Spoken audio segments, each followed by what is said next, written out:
It was the last of the iconic strikes. The miners' action 36 years ago resisted plans to close 20 pits, but it represented so much more. In echoes of Upper Clyde shipbuilders over a decade earlier, it was about the right to work. For the government, it was about cutting the enemy within down to size.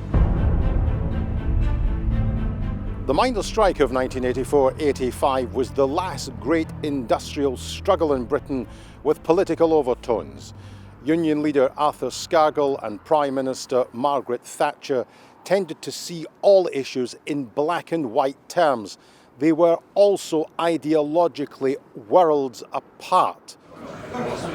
In 1984, Scotland had a dozen pits employing 14,000 people, including 1,800 at Bilson Glen in Midlothian. The National Coal Board sought to close pits deemed uneconomic. There was a feeling that we could win this.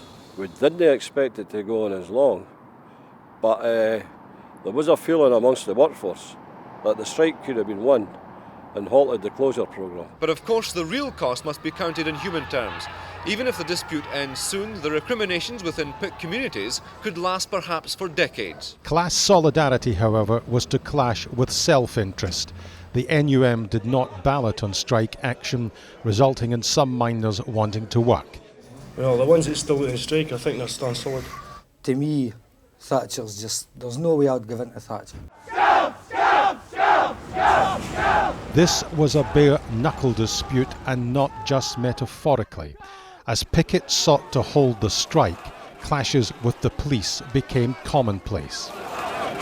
There were the tensions, which sometimes hit a flashpoint, and on those occasions it was really quite intimidating, it was quite violent. There was a deliberate attempt by the police and the authorities to actually single out particularly activists within the NUM, and unfortunately I paid the price. The giant Ravenscraig steel complex in Motherwell saw 300 arrests in one day as coal was driven into the plant to keep the furnaces going. There were two sorts of workers. There were those who were trying to go about their business, so lorry drivers or people who wanted to go into the pit. And then there was those who were trying to suppress them or stop them. The events at Orgreave on the 18th of June 1984 are the iconic images of the strike.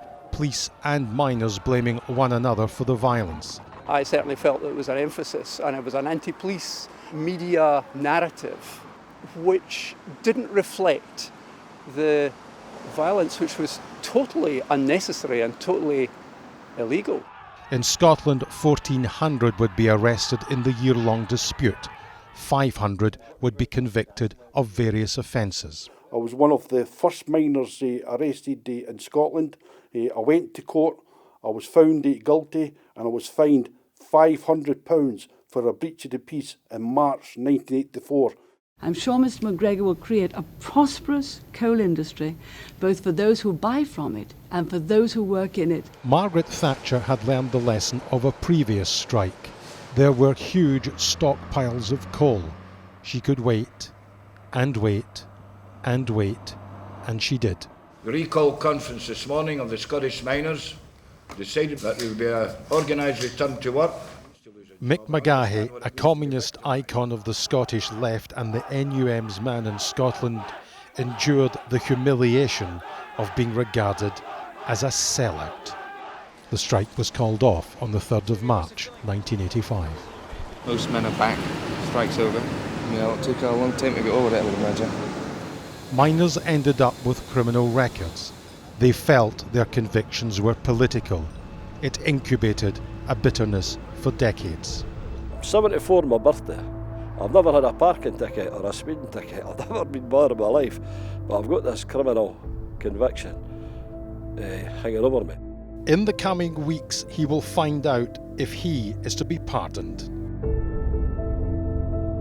In 1984, they said coal, not dole. But the dole is where many ended up. The events changed men and women and the communities in which they lived. and it recast industrial relations in Britain forever. Bernard Ponsonby, STV News.